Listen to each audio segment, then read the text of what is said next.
What was the last thing you posted on your social media? Was it a picture of your dog, or was it a picture of your last meal? Well, that's wrong. Instead, you should be showing your work. Now, today I'm going to go into the book summary of Show Your Work by Austin and Keely. The first lesson from the book is to be an amateur. Amateurs are fearless, curious, and open to making mistakes. I started my YouTube channel, for example. I was an amateur, and I still am.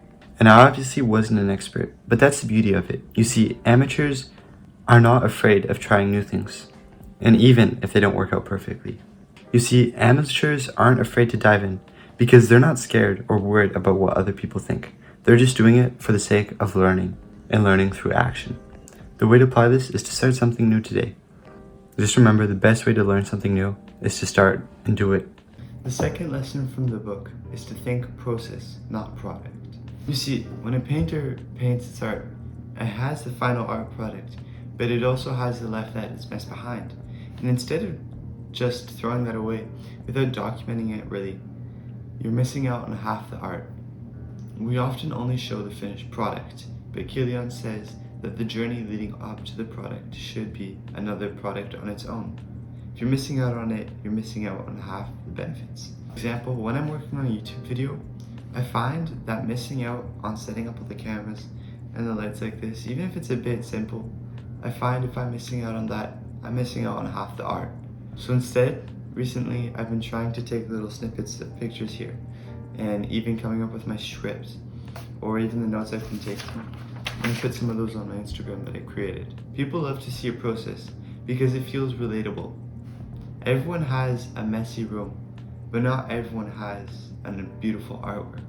The way to implement this is to document your journey. Upload everything you think is important and that people will actually care about.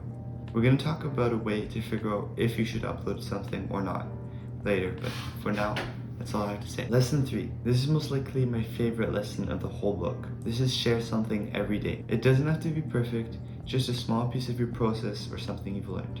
I have this friend, for example, and every day he'll go out and take a picture of a beautiful scenery, and on his Instagram account he'll put it down with a Bible verse. And that consistency has gained him many followers. When deciding what to share, Keely has this diagram that he created.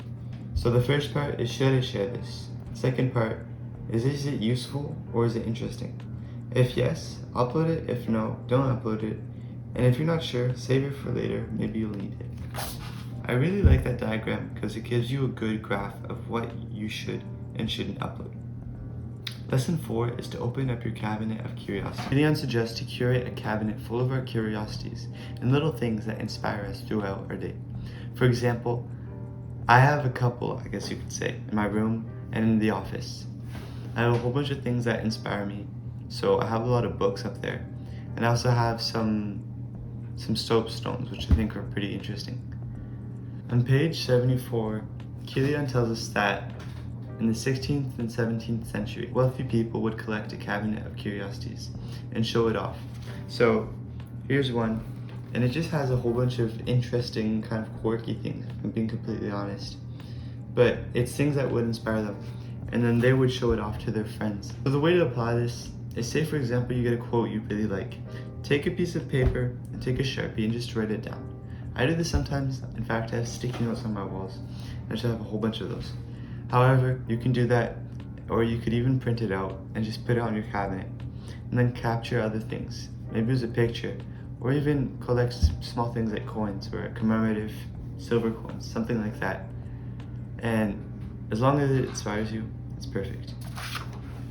Keely emphasizes a story where people sold ordinary items, but they became valuable because of the story behind them. In my own experience, for example, if I want better marks on a project, I'll put a story behind everything. I could put a story behind how I came up with these ideas at the very bottom of my text or whatever. These stories can elevate and add values to our projects or items. And the way to implement this is to turn your work into a story. Think about the creation and share it in a way that resonates with others. Lesson 6 is to share what you know. Keely says that to share your knowledge isn't just generous, but it also adds value to yourself and it helps you grow. Say for example, I read a book, and in the book there was a concept about how to market items. And I explained that concept to my friend Not only does my friend briefly understand the concept, but I reinforce it in my mind and I understand it even better. Start small with a tutorial on YouTube or something like that. It doesn't have to be complex, but just share something. Or even teach someone at a Christmas party a magic trick. Even something you're not too knowledgeable about. And you'll find that it's a win-win in the way that you teach the other person and you also help yourself understand it better.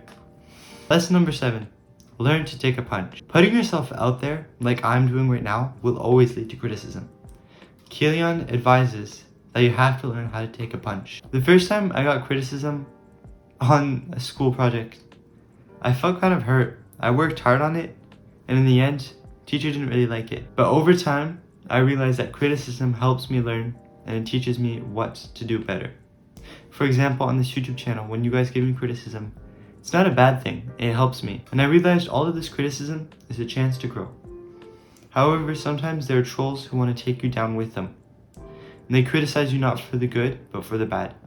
They want to take you from where you are down to their level. Stay open to feedback. The way to implement this is to stay open to new feedback and reconstruct your next piece of work in a better way. And just remember, don't feed the trolls. Lesson number 8. Don't turn into human spam. No one likes self-promotion 24/7. Keelan suggests to build a genuine connection between you and your audience. So whether that's through your Instagram, don't always talk about yourself. Don't always promote yourself. Promote others and talk to your audience. See what's on their minds and try to help them too. The way to implement this is to balance showing your work and instead implement others. Balance sharing your work with supporting others. Build relationships, not just an audience. Lesson number 9 is to sell out. Sell out. I'm not crazy about that word. We're all entrepreneurs. To me, I don't care if you own a furniture store or whatever. The best sign you can put out is sold out. And that's by Bill Withers. I hope I'm saying that properly, Bill, but yeah, so sell out. Keelan says it's okay to make money from your work as long as it's aligning with your values. The way to apply this is to look for opportunities that align with your goals. And don't hesitate to create more income streams like mailing lists or digital products. Lesson 10, the final lesson, and that is to stick around. Whether you're in an up moment or a down moment, your future relies on what you do over the long run.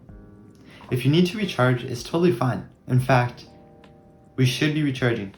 A good example of this is Okay, we just lost our tripod, but we're good. Okay, so lesson 10 is to stick around. A good example that's in the book is this man. He works for 7 years and he takes a full year to recharge.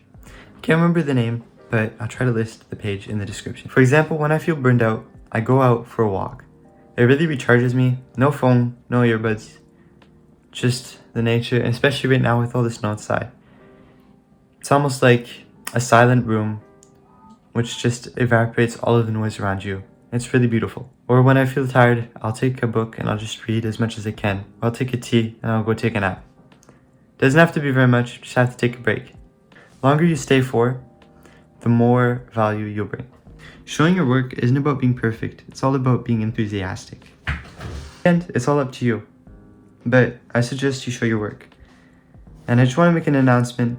I have started a new Instagram account. I'm going to be posting and showing my work. And please check it out and let me know what you think and how I can improve it. Now that's it for today. See you guys next week. Let me know what you want to see. Let me know how I can get better. And if this video resonated with you or helped you out in any way, please like or even stick around for the long term and subscribe. See you guys soon. Bye bye.